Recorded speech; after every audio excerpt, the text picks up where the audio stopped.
지금 현재 국민의힘 지지율이 굉장히 낮습니다. 거의 10% 이상 낮습니다. 합당합니다. 이게 지금 이번 주 나온 건데요. 이재명이 42%고 보수 후보 전체 후보를 합쳐도 28%밖에 안 됩니다. 한덕수 13, 한동훈, 김문수는 더 떨어졌었네요. 한동훈 9, 김문수 6. 한동훈이가 왜 올라가냐고. 아니 근데 여론조사 지금 추세를 반영하니까 너무 그렇게 생각하지 마시고요. 그 다음 그렇지.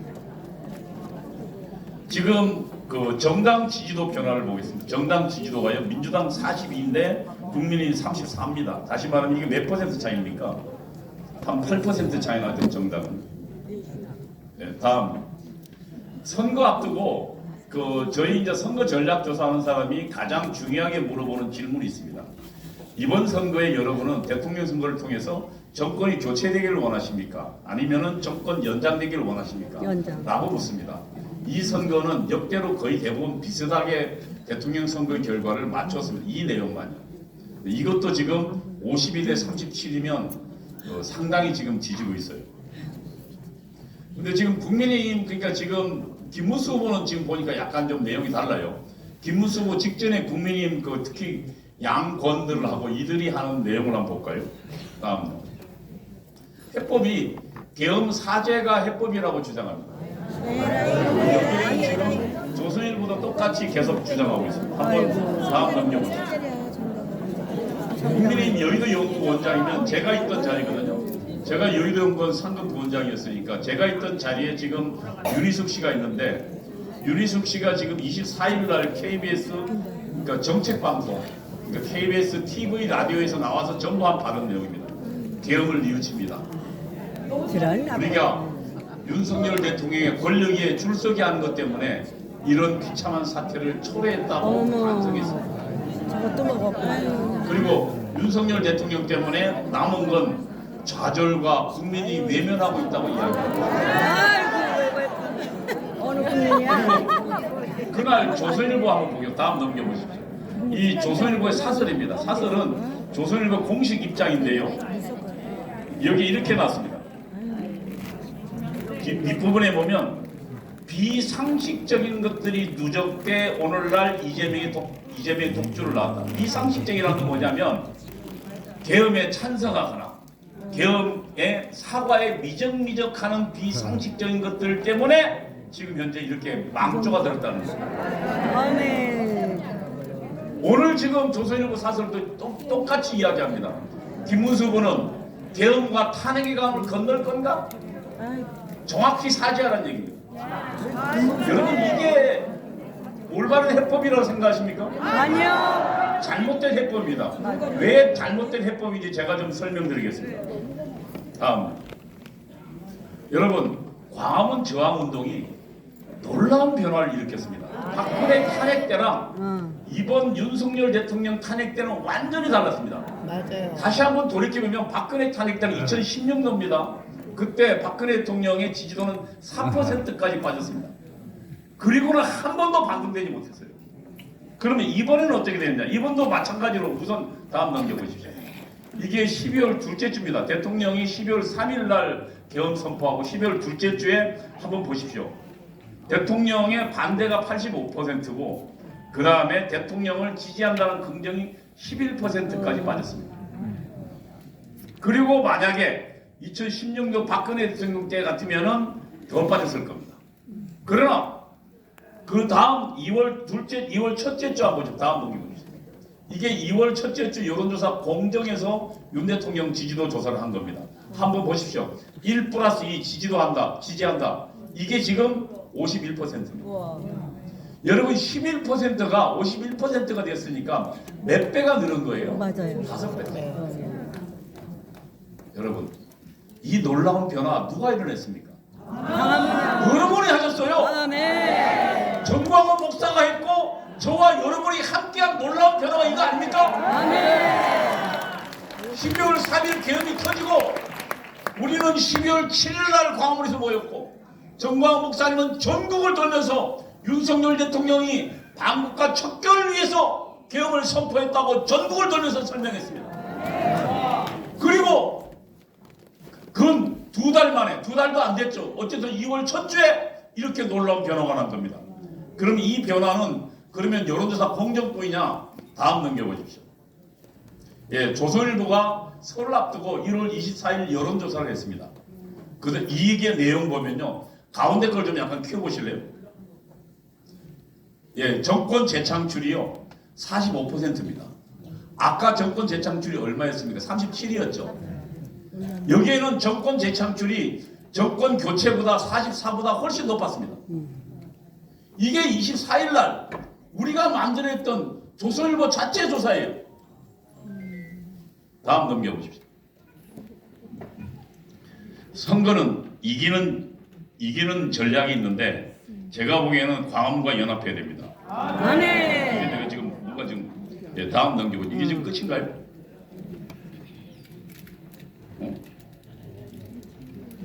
뒷객이 있는데 정권 연장이 49에서 37% 하락했습니다. 어제 내가 보낸 거 은지한테 보낸 거 어제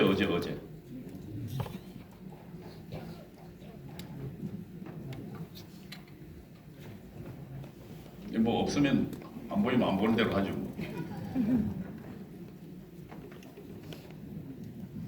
유권자는 쉽게 변하지 않습니다. 선거에서 유권자는 어떻게 하냐면은 유권자는 기본적으로 A 후보를 지지했다가 이 당을 지지했다가 바로 저 당으로 가지는 않아요. 어떻게 하냐면 이 당을 지지했다가 마음에 안 들면 부동층으로 남아 있습니다. 그러니까 지지하지 않는 식으로 그냥 응답 없음이나 혹은 무응답으로 남아 있어요. 그러나 이 사람들은 어디로 갈 가능성이 높겠습니까? 저 당으로 가겠습니까? 이 당으로 가겠습니까? 조금만 이유를 주면 이 당으로 갑니다. 옛날에 그래서 이런 얘기가 있어요. 집 나간 사람은 항상 집 쪽을 쳐다보고 있다. 요즘은 뭐 워낙 그 입을 옷이 많아서 그렇지만 옛날에는 옷 안 사준다고 애들이 가끔 이게 오전에 집 나가기도 해요. 그래서 누구 하나가 청바지를 안 사준다고 집을 나갔대요. 그래서 엄마가 이렇게 했답니다. 야, 삼촌 청바지 줄여놨다. 그러니까 그 말을 소식을 듣고 그 아이가 다시 집에 돌아왔어요. 이게 무슨 이야기냐면 유권자는 집으로 돌아오고자 하는 본능, 회귀 본능이 있다는 겁니다. 그러면 지금 우리 정권 재창출을 지지했던 사람들이 왜 지금 나가서 37%냐? 이유를 못 주고 있기 때문이에요. 지금 국민의힘이 그동안 뭐라고 했습니까? 윤석열 대통령이 탄핵되자마자 계엄을 사과한다고 했습니다. 그럼 그 사람들 여러분 같으면 그 국민 지지하겠습니까? 안 하죠. 안 하죠. 그럼 이분들이 어디 가 있어요? 지금 무응답이나 지지하지 않는다로 가 있어요. 그러나 이재명 지지는 아니죠. 그러면 선거라는 걸 보겠습니다. 선거는 한마디로 이야기하면 찍을 이유를 주는 걸 선거랍니다. 이제 나타났네요. 선거라. 그래서 캠페인은 뭐냐면 캠프를 전쟁을 위해서 캠프를 차리다 해서 나온 말이에요. 선거 운동이 말이 캠페인이거든요. 다시 말하면 선거의 본질은 화합 뭐 이런 거 아니에요. 축제 아닙니다. 선거의 본질은 뭐예요? 캠프 전쟁을 위해서 전쟁입니다. 전쟁. 근데 어떻게 뭐 하는 전쟁이냐? 무슨 무기를 쓰는 전쟁이냐? 말을 쓰는 무기입니다. 이 말에 대해서는 우리 그 정광훈 목사님이 하나님 말씀이라는 설교에서 너무 이 말이 무엇인지를 정확하게 해놨습니다. 말은 사람의 영혼을 싣고 나오고 연합하는 기능이 있고 우리가 하나님 말씀과 하나님 말씀 성경에도 하나님의 지정의가 연합되어 있고 녹아 나오고 그 성경의 말씀과 연합하면 우리는 하나님 같은 능력을 갖게 된다는 얘기를 했는데 말은 무지무지하게 중요한데요. 이 선거운동은 말로 하는 전쟁이라는 겁니다. 그러면 선거운동이 뭐냐? 나를 왜 찍어야 되는지, 상대방을 왜 찍으면 안 되는지, 그래서 나를 찍으면 흥하고 상대방을 찍으면 망한다는 게 간단하게 선거운동입니다. 아니 그러면 다시 한번 생각해 봅시다. 계엄을 사과한다는데 그 이야기는 계엄이 잘못됐다는 얘기 아닙니까? 그러면 계엄을 사과하는 정당에 찍을 이유 있어요? 없어요. 그러면 누굴 찍어야 돼요? 아니 계엄을 사과하는 정당이 사과하면 누굴 찍어야 돼요? 자유통일당 있지만 논리적으로 보면 이재명을 찍어야 되죠. 계엄을 안 돼 있어요. 지금 국민이 두 권이 하고 있는 얘기는 계엄 사과한다는 얘기는 보수정당 찍지 말라는 얘기예요. 해당 얘기예요. 그렇지. 예. 다음 넘겨보십시오. 이게 이제 지금 그 스칼 리드가 하는 건데, 그 다음에 선거 프레임이라고 해서, 프레임이라는 건 뭐냐면 어려운 말이지만 한마디로 이야기하면 우리는 사물을 전체를 다 보고 설명하지 못합니다. 그래서 어떤 생각의 구조물을 가지고 사물을 받아들입니다. 생각을. 그래서 어떤 결정을 낼 때도 이 구조물을 가지고 생각을 하고 결정을 내는데 그걸 프레임이라고 하거든요. 여러분, 만약에 계엄은 내란입니다와 그 다음에 계엄을 사과한다가 둘이 맞붙이면 누가 이기겠어요? 계엄은 내란이다가 이기죠. 아이고. 그 다음에 그러면은 저는 제가 제안하는 건 이겁니다. 지금 이재명은 뭘 장악했습니까? 이번에 김문수부터 그 이야기를 정확하게 했습니다. 이재명은 지금 입법권을 장악했죠.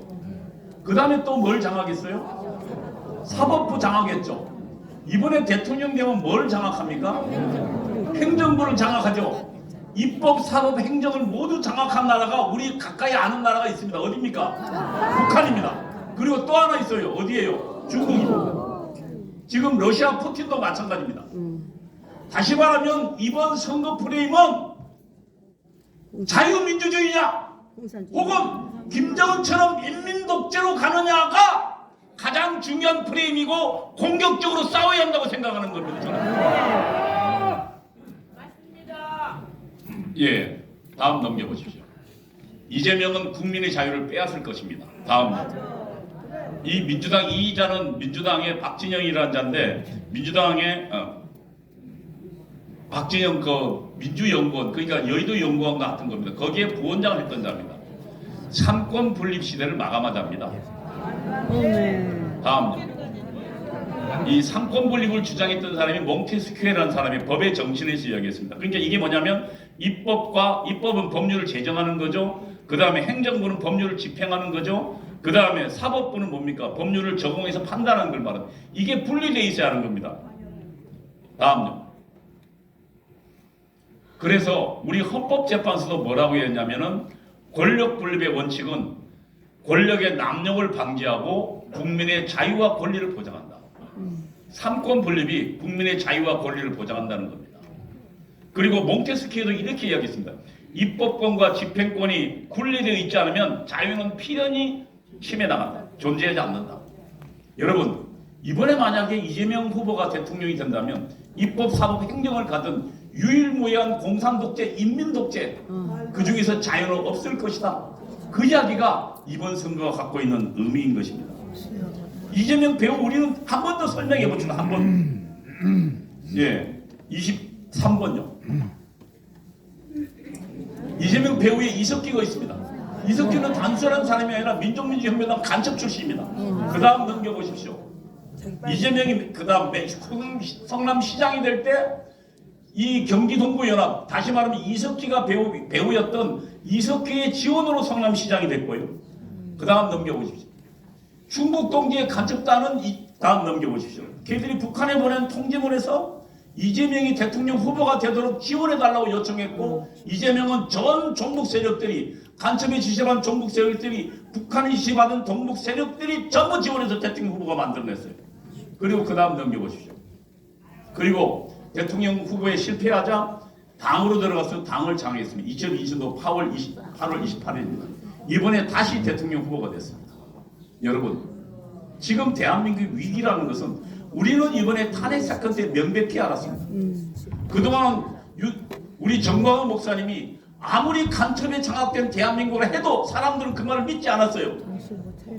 그런데 이제 그 실태가 드러났습니다. 여러분, 계엄 사과가 아니라 윤석열 대통령의 계엄은 정당했고, 이번에 헌법재판소의 판결은 정말 휴지 조각이고 종이 조각이라고 주장해야 우리의 지지자들이 정당하게 투표장에 나오는 겁니다, 여러분.